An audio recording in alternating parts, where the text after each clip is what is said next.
Matapos makahuma, nagmadali si Bianca ang mag-book ng flight pa Manila upang puntahan ang sinasabing ospital na pinagdalhan kay Connor.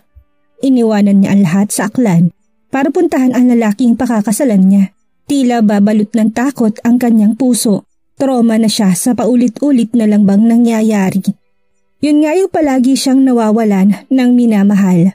But this time, hindi talaga niya makakayanan kung pati si Connor ay kukunin pa sa kanya.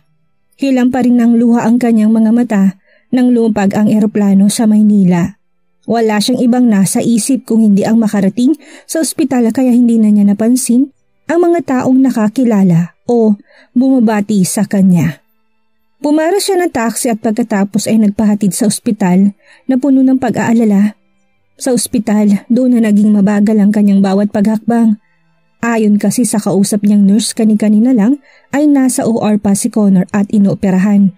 Wala siyang idea kung ano ba talaga ang kalagayan ni Connor ngayon, kaya takot na takot siyang magtanong sa nurse na siyang nasa front desk. Sa halip ay nagdare-diretso siya ng lakad patungo sa may OR at pasimpleng sumilip sa bintanang salamin. Napahawak siya ng dibdib dahil sa kanyang pagsilip ay kanyang nakita ang 3 doktor na tulong-tulong na nire-revive ang isang pasyente na nag-aagaw buhay. Napailing din si Bianca dahil nahihirapan ng mga doktor sa pagsasalba ng buhay. Muling napahugulhul si Bianca dahil alam niyang si Connor ang lalaking yun. "Connor, lumaban ka! Nandito na ako! O Connor!" Malungkot na saad ni Bianca sa hangin habang pinagmamasdan na unti-unti nang nawawala ng pag-asa ang lalaking nasa loob ng OR. Gustong sumigaw ni Bianca nang malakas nang tumigil na ang mga doktor sa pagre-revive. Wala nang naging lakas si Bianca para humakbang dahil tuluyan nang nanghina ang kanyang mga tuhod nang iwanan ng mga doktor ang nasabing pasyente. Time of death, 6 p.m. Ito na sigurong pinakamasakit na klase ng sakit ang naramdaman ni Bianca. Kasing sakit noong mawala ang anak nila pero mas masakit ito dahil si Connor na lamang kasi yung taong meron siya sa ngayon kaso nawala pa. Kung makikita si Bianca ngayon ay talagang kaawa-awa. Umiiyak siya ng walang tunog. Sobrang sakit ni hindi na niya magawang tumayo ng maayos. Ang lalaking inaasahan niyang makakasama niya ng panghabang buhay ay wala na. "Sabi ko naman sa iyo, Lord, gagawin ko lahat para itamang mga pagkakamali ng nakaraan. Bakit naman ganito? Bakit mo siya kinuha sa akin? Paano ba ako makakabawi sa kanya? Paano ko maipaparamdam sa kanyang pagmamahal na dati pinipigilan kong ibigay lahat sa kanya? Bakit mo siya kinuha sa akin? Ano kasalanang nagawa ko? Hindi ako masamang tao pero bakit mo kinukuha yung mga tao sa paligid ko? Lord, buhayin mo si Connor at pinapangako ko sa iyo na hindi ko sasayangin ang pangalawang pagkakataon. Parang awa niyo na." Daing ni Bianca sa Diyos. Sa gitna ng kanyang pag-iyak sa Diyos ay biglang may palad na dumantay sa kanyang balikat. Naramdaman ni Bianca yun ngunit hindi siya nag-abalang lumingon. Patuloy lang siya sa pag-iyak hanggang sa nagkaroon siya ng dahilan para tumahan at lingunin ang taong humawak sa kanyang balikat. "Bakit ka umiiyak? Bakit umiiyak ang babe ko? Umiiyak ka ba kasi akala mo umuwi na ako?" Ang boses na yun ay walang iba kung hindi si Connor. "Connor?" Halos magkanda-utal-utal si Bianca nang lumingon siya at buhay na buhay si Connor na kinakausap siya. Akala... Hindi alam ni Connor na kaya umiiyak si Bianca ay dahil inakala nito na siya yung patay doon sa loob ng OR. "Akala mo ba malalang lagay ko?" Yun lang ang naisip niya. Nandun kasi siya 2 di pa lang ang layo habang pinapaalam ng nurse sa kanya ang nangyari kay Connor. "Don't cry na. Look, I'm okay. Hindi naman masakit yung tahi. Mas masakit pa nga kesa dito kapag magkalayo tayo." Inalalayan ni Connor si Bianca na tumayit pagkatapos ay niyakap niya ito ng mahigpit. Sobra niyang namiss ang fiancé niya, kaya naman ganun. "I miss you so much, babe." Ang naging tama ni Connor mula sa aksidente ay sa ulo. Swerteng kinailangan lang natahiin ang ulo niya at bukod doon ay wala na siyang ibang naging tama. Yun nga lang, nawasak ang unahang bahagi ng kanyang sasakyan. Samantala, habang magkayakapan sila ay hindi na napigilan ni Bianca ang nararamdaman. Connor is alive. Napawi ang lahat ng lungkot na kanyang nararamdaman dahil buhay na buhay pa ito. Hinalikan ni Bianca ang mga labi ni Connor. Nakapulupot ang mga kamay niya sa braso nito at pikit matang ninanamnam ang tamis ng labi ng minamahal.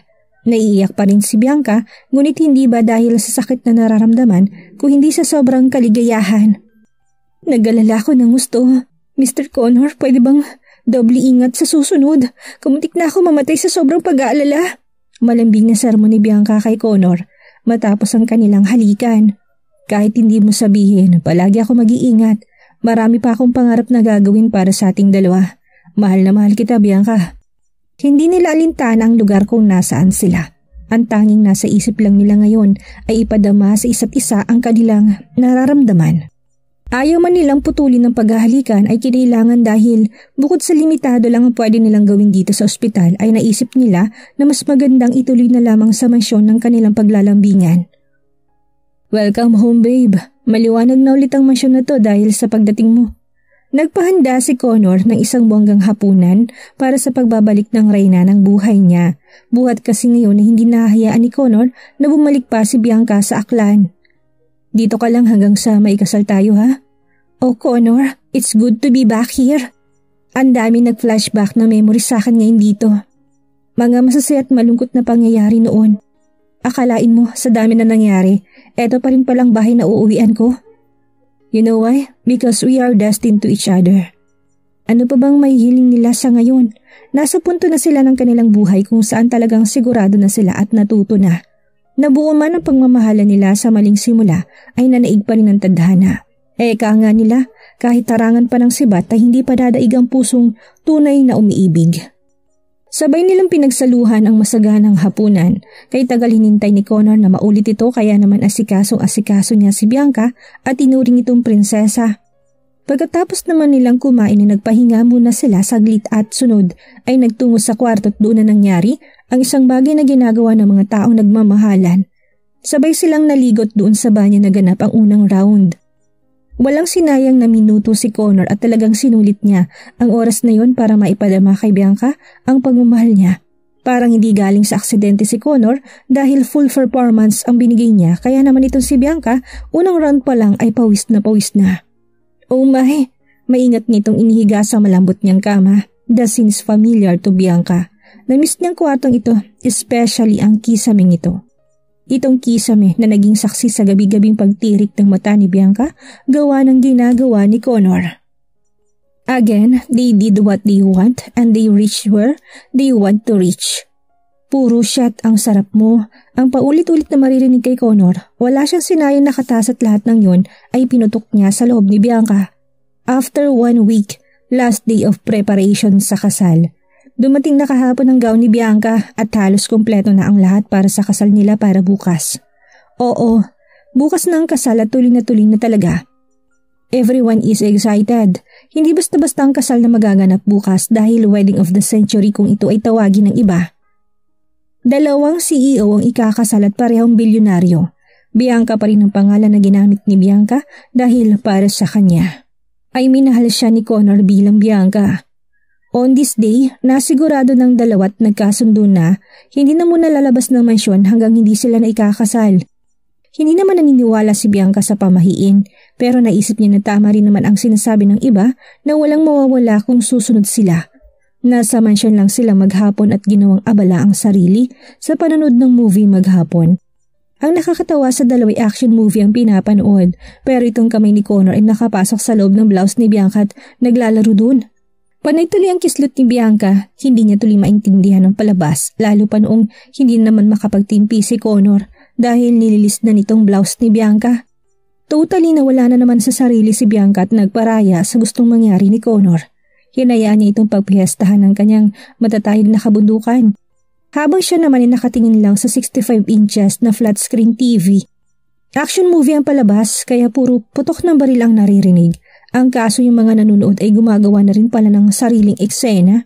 Nasa dog style position ang dalawa. Oh Bianca ko. Ano ba pinakain mo sa akin bakit patay na patay ako? Ano pa ba, tahong ko? Ikaw ang una tuling kumain nito kaya sarap na sarap ka. Ikaw din nang pumunit nito at nagpaluwag. Tangina, hindi ako magsasawang ang kining kagabi-gabi. Sa akin ka na talaga bukas, wala na makakahadlang pa. Oras na lang binibilang at ikakasal ng dalawa. After that wonderful pagninig ay sabay nilang ipinikit ang mga mata at magkayakap na natulog. Kinabukasan, sabay din silang nagising at excited na bumangon para kumain. Nagkasundo sila na sabay silang pupunta ng simbahan para walang maging aberya. Hindi naman natin sila masisisi dahil nga gusto lang nilang makasigurado. Bianca, ikaw ang pinakamagandang nangyari sa buhay ko. Ngayong ikakasal na tayo, gusto ko lang magpasalamat sa iyo dahil ikaw yung dahilan kung bakit gusto ko pang mabuhay ng matagal. Mahal na mahal kita at sisiguraduhin ko na gagawin ko lahat para pasayahin ka sa araw-araw na magkasama tayo. Pinaka-espesyal na araw para sa 2 araw na to. Itong araw na matagal na nilang pinapanalangin at hinihiling sa Diyos. Sa dami ng pagsubok na kanilang pinagdaanan, ay sa wakas at simbahan na rin ang tuloy. Tuloy na talaga. Nasa sasakyan na sila ngayon at nakasuot na ng damit pang kasal. Nagkasundo sila na sabay nang pumunta sa simbahan upang makasigurado na sabay silang darating at walang mangyayaring aberya. Hindi naman sa pag-overthink pero mainam na yung sigurado. Matagal nilang hinintay ang araw na to kaya wala na talaga makakapigil sa 2 pusong tunay na nagmamahalan. Malapit na tayo babe sa simbahan. I can't wait to say yes to forever. Connor said to Bianca. Hinawakan niya ito sa kamay at saka ginawaran ng halik sa noo. Nothing's gonna stop us now. Dagdag pa niya. Yes, Connor. Wala na talaga makakapigil. Guys, it's been a long journey for us. Akalain mo nandito na tayo sa dulo. Halatang kabado at excited si Bianca dahil pinagpapawisan ng kamay niya na siyang hawak ni Connor. Connor made sure to her that there is nothing to worry about. Ilang minuto na lang ang binibilang at makakarating na sila sa simbahan na kanilang pili na pag-aaganapan ng kasal. Sa simbahan, naroon ang mga piling tao na kanilang inimbitahan at naghihintay sa kanila. Some of them are their family, friends, and business partners. Mga excited na rito ma-witness ang kanilang pag-iisang dibdib. Ang iba sa mga to'y alam at saksi sa naging love story nila at talagang masasabi na lang nila ay true love wins. From mistress to legal mistress. Isa sa mga naging saksi sa pagmamahalan nila ay si Cindy na siyang kinuha ni Bianca bilang maid of honor. Iba sa nakaugilang tradisyon ng kasal kung saan ang groom ang mauuna sa simbahan at hihintayin niya sa altar ang kanyang bride. Ang kasal na iti iba dahil sabay na dumating ang groom at bride sa simbahan at magkahawak na bumaba ng sasakyan. Everyone gave them a wide smile. Mangiyak-ngiyak pa nga ang iba habang pinapanood sila. At that moment, nagsimula ng entourage. Nauna na naglakad ang mga abay patungo sa altar kasunod ng mga principal sponsors. And when they got there, saka pa lang sila bumaling patalikod upang panoorin ng sabay na paglalakad ng dalawa patungo sa altar. Lahat ay hindi napigilang maging emosyonal. Umiiyak kasi ang groom habang mahigpit na tanga ng kamay ng kanyang bride. Dumagdag pang napaka-romantikong kantang pangkasal na si Connor mismong namili. Very solemn and full of emotions. Tears of joy. Nang makarating sila sa altar, doon ay nagkaharap sila tila nakalimutan ng maraming tao ang nasa paligid at nakatingin sa kanila. Connor held Bianca tight and gave it a kiss. Hindi pa man din ay ginawaran na kaagad ni Connor ng halik ang kanyang mapapangasawa dahil sa labis na kagalakan at sa wakas ay nadala na niya ito sa harap ng Diyos. Dahil sa ginawa ni Connor ay marami ang nagtawanan at kinilig. Halatang-halata kasi sa kanya kung gaano siya ka-excited makasama sa buhay ang babaeng pakakasalan niya. Maging ang paring magkakasal sa kanila ay wala nang nasabi kung hindi, let him finish.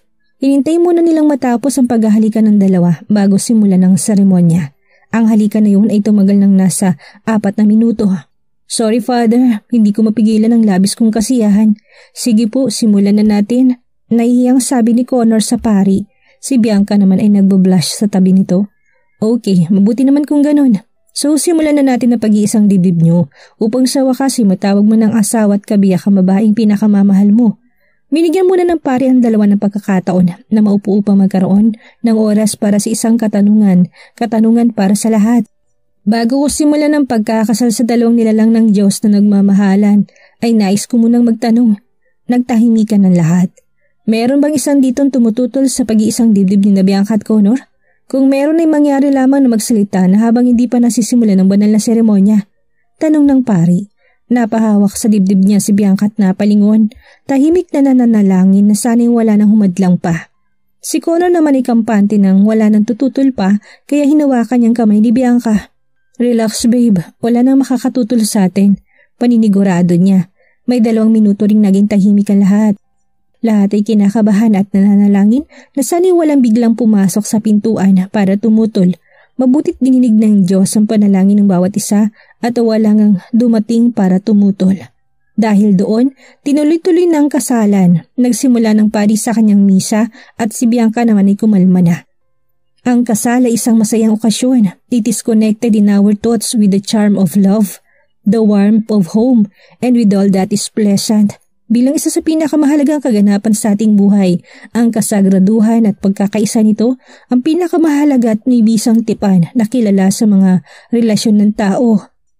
Connor at Bianca, hayaan niyong sabihin ko sa inyong dalawa na alalahanin ang inyong kaligayahan sa hinaharap ay ang pagsasaalang-alang sa isa't isa.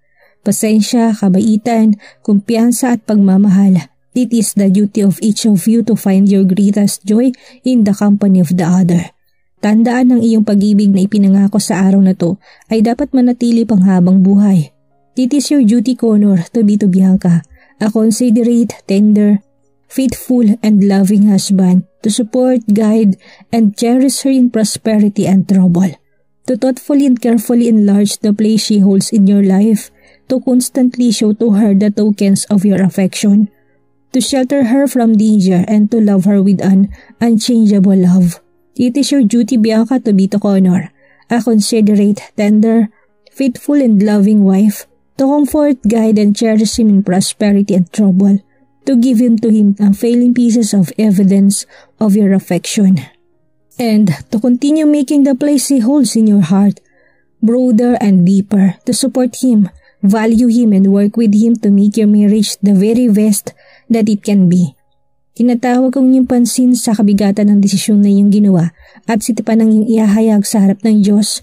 Ang mga panata na iyong pag-iingatan ay huwag gawin ng walang maingat na pag-iisip sapagkat sa mga ito'y pinagkakatiwala niyo ang inyong sarili sa isa't isa habang kayo nabubuhay. I do, Father, Connor said. I do, Father, Bianca said. Ngayon ay buong kababa ang loob nating hilingin ang pagpapala ng Diyos sa bagong mag-asawa, that in His kindness He may favor with His help those on whom He has bestowed the sacrament of matrimony. In the sight of God and His witnesses, I now pronounce you husband and wife. You may now kiss. Sa wakas, nakahinga na rin ng maluwag ang dalawa matapos nilang marinig ang mga katagang you may now kiss. Ibig sabihin, sa harap ng Diyos at sa harap ng mga taong naririto ay isa na silang legal na mag-asawa. I'm not your mistress no more, said ni Bianca sa ngayon ay asawa na niyang si Connor. Sasagot pa sana si Connor ngunit masyadong naging mabilis ang mga sunod na nangyari. Hinawakan ni Bianca si Connor sa magkabila nitong pisngi at siya na mismo una-unang humalik sa asawa. A kiss that full of love. Pikit mata nilang dinama ang kanilang unang halik bilang mag-asawa. Mas matagal kaysa kanina. Walang gustong bumitaw sa nasabing halik at palalim pa ito ng palalim. Kinikilig tuloy ang mga taong naruroon din sa simbahan. Ang ilan ay naghihiyawan at ang ilan naman ay naiiyak pa sa tuwa para sa kanila.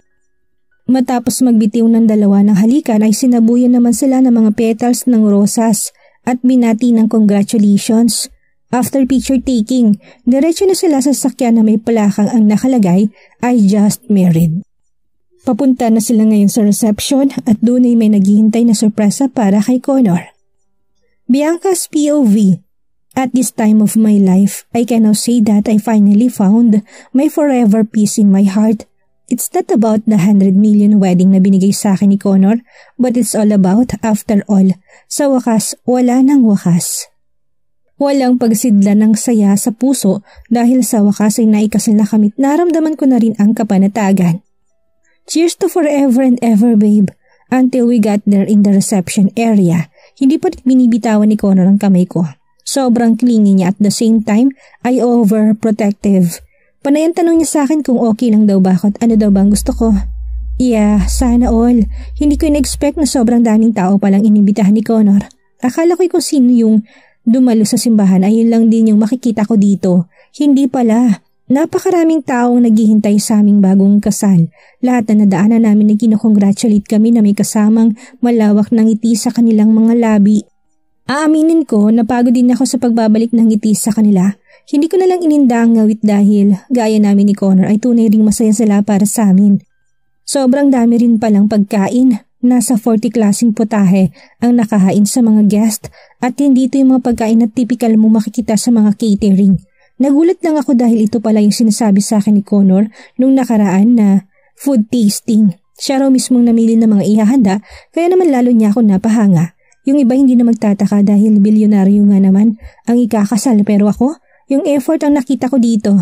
Bago simulan yung program ay pinakain muna kami ng host. Gaya ng dati ay napaka-maasikaso sa akin ni Connor. Hindi siya pumalya sa pagpaparamdam sa akin kung gaano niya ako gustong pasiyahin. Inubos ko talaga ang lahat ng pagkain na nilagay niya sa pinggan ko at hindi ko na mapigilan na ibigay sa kanyang wedding gift ko. Babe, ang daming magagandang bagay yung binigay mo sa akin. Maraming masayang alaala na alam ko hindi kayang tumbasan ng salapi.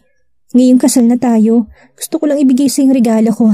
Itong regalong to ay alam kong magugustuhan mo ng gusto dahil itong regalo kong itong isang bagay na wala pang isang tulad mo. Happy wedding dito, Ash babe. Inabot ko sa kanya isang maliit na box. Gumuso siya at bumulong sa akin. A jewelry? Babe, masigit pa sa kahit na anong kayamanan dito sa mundo. But because it's a wedding gift, may value rin sa akin to. Inakala pala niyang jewelry yon. Natawa tuloy ako. Alam niya kasing alam ko napakarami niyang alahas kaya hindi siya ganun ka-excite. It's not a jewelry. Try to open it first, babe. I'm sure you will surely like it. Okay, I'm excited. Binuksan na niya ang nasabing wedding gift ko sa kanya. Kinakabahan ako pero alam ko magugustuhan niya. And as I expected, sobrang nagustuhan niyang regalo ko. Buntis ka? My gift for him is a pregnancy test. 2 lines ang nandoon kaya ganun na lang ang kanyang naging reaksyon. Yes, Connor, buntis ako. Masaya kong pag-amin. I'm teary-eyed. Nagbunga muli ang pagmamahalan namin, yung reaksyon talaga ni Connor. Oh my, thank you Lord, magiging tatay na ulit ako. Napasigaw siya, kaya naman ang atensyon ng mga kumakain naming bisita ay muling nasa amin. Magiging tatay na ulit ako, yes! Connor kissed me in front of many people. He is crying, paulit-ulit siyang nagpapasalamat. Ako naman ay muling naluluha, walang rewind sa buhay pero may second chance. Muling pinagkatiwalaan kami ng Diyos na maging magulang at itong pangalawang pagkakataon na ito ay ang pakakaingatan namin. Marami ako naging maling desisyon sa buhay at ang mga maling iyon ay nagsilbing aral sa amin ngayon, especially sa akin. Simula sa oras na to, pipilitin ko maging tama ang lahat. Mabubuhay kaming masaya kasamang magiging anak namin. Samantala, it's been a long day. Nakakapagod ang araw na ito pero ito na rin yung araw na sobrang memorable sa akin. Finally, nakaraos kami sa kasal namin ng walang aberya. About our honeymoon nga pala, hindi kami tumuloy sa place na napili naming paghanimunan.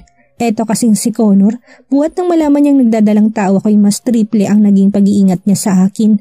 Hindi kami tumuloy sa flight namin dahil ayaw ni Connor na mas stress ang buntis. Pagod na raw ako at mas mapapagod pa ako sa biyahe, tapos mapapagod pa raw ako sa kama. Concerned daw siya sa akin at sa magiging baby namin. We do it some other time. For now, dito muna tayo sa masyong mag-honeymoon. Sabihin na lang na praning ako pero mas maigi na yung maingat. Ano ka ba? Okay lang. Hindi naman importante sa akin kung saan lugar tayo mag-honeymoon. Ang importante sa akin is kasal na tayo. Dati nga kahit sa banyo lang nakakaraos tayo. Pabiro ko pang hirit. Nandito na kami ngayon sa kama at nakakapagpahinga na. Katatapos lang din naming maligo ng sabay ng aking asawa. Kung iniisip nyo na nagkayarian na kaagad sa banyo, nagkakamali kayo. Sinamahan ako ni Connor sa pagliligo dahil baka raw kayo siya madula sa kot and etc. Yes, naalala ko yun. Sa office no? Sobrang solid nun. Minsan ulitin kaya natin yun. Ano sa tingin mo? Ha? Ayoko na. Hindi na masarap yun. Bakit naman? Paano mo nasabi? Siyempre, dati may thrill kasi patagot mabilisan.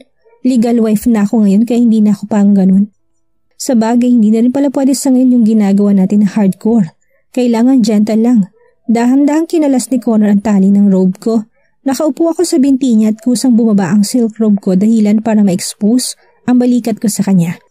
At that time, naramdaman ko masuyo niya akong hinalikan sa balikat ko at kasabay noon ay ang pag-haplos ng kamay niya sa kabundukan ko.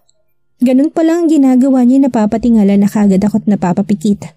I am too sensitive with this touch. The way he caressed me is so pleasurable. Mula sa balikat kay dumako patungong leg ang kanyang mga halik. Maraming beses na naming nagawa ang ganitong bagay pero ibang-ibang sarap na nararamdaman ko ngayon. Shit, mas masarap ka babe. Nagsimula na si Connor na painitin ang buo kong sistema sa pamamagitan ng pagtanggal ng aking roba gamit ang kanyang bibig. Maingat niya ako inihiga sa kama at doon na niya ako pinaligaya. Maingat pero suwabe ang mga galawan niya. Pumaibabaw siya sa akin nang hindi ko nararamdaman ang kanyang bigat. Habang nasa kalagitnaan sila ng pagtatalik, para bang may kakaibang naramdaman si Bianca. Habang abala si Connor sa paggalaw sa kanyang ibabaw at paghalik sa iba't ibang parte ng katawan niya, ay para bang may tumawag ng atensyon kay Bianca. Gumalaw kasi ang kurtina samantalang nakasarado naman ang bintana. It gave Bianca a strange feeling, kaya doon natunan ang atensyon niya. Napansin naman yan kagad ni Connor at sandaling tumigil sa ginagawa. Is there any problem, babe? Ano tinitingnan mo dyan? Tanong tuloy ni Connor. Sasabihin sana ni Bianca na wala lang dahil wala naman talaga, kaya nga lang ibigla siyang napasigaw. May babae! Ayun, nasa may bintana! May babae, Connor! Pinapanood niya tayo! This time ay tinulak na ni Bianca si Connor palayo sa kanyang ibabaw at kaagad na nagtapis ng kumot at tumayo mula sa higaan. Naglakad siya patung sa may bintana kung saan niya ito nakita. What? Paano pinapanood? Sino namang gago dito sa mansyon ng panonoorin tayo sa ginagawa natin? Malabo kasing mapaniwalaan ni Connor ang sinasabi ni Bianca. Walang katulong ang mga ngahas na gawin ang sinasabi nito. Imposible rin na ibang tao yun dahil dobleng higpit ng seguridad dito sa mansyon. But still, nagpupumilit si Bianca sa nakita. Kahit natatakot dinungaw naman niya ito sa bintana, ngunit wala naman siya nakita. Sigurado ako, babe, nakita ko siya. Babae, mahabang buhok. Imposibleng na malikmata lang ako. Pagpupumilit ni Bianca. Ramdam ni Connor ang takot ng asawa kaya mula sa likuran niya ay niyakap niya to. Fine, baka dala lang ng pagod yan, babe. Kaya kung ano-ano nakikita mo. Sige na, let's forget about UC. I think kailangan mo na magpahinga. Sige na, matulog na tayo. Inakay ni Connor ang buntis niyang asawa patungo sa higaan at niyakap ng mahigpit upang bigyan ito ng kasiguraduhan na safe siya dahil nasa bisig siya ni Connor. Pinikit ni Bianca ang kanyang mga mata. Hindi siya dalawin na antok dahil iniisip niya pa rin ang nakita. Naghihilik na si Connor ngunit si Bianca ay puno ng pangamba pa rin. Ilang minuto lang ang lumipas ay muling napabangon si Bianca dahil sa kakaibang tunog na kanya namang narinig. Tunog na parang umiiyak na sanggol. Sinubukang gisingin ni Bianca ang asawa pero malalim na pala ng tulog ni Connor dahil din sa pagod. Paulit-ulit at malakas ang pag-iyak ng sanggol na naririnig niya kaya halos magpanik si Bianca. Paano may mangyayaring maiiyak na sanggol samantalang wala namang baby dito? Ngayong kasal na si Bianca at Connor. Eto na kaya ang simula ng tahimik nilang buhay? Ano o sino nga kaya ang nakita ni Bianca sa labas ng bintana? At bakit may naririnig siyang iyak ng sanggol gayong wala namang bata sa bahay? Yan ang ating aalamin sa susunod nating kabanata.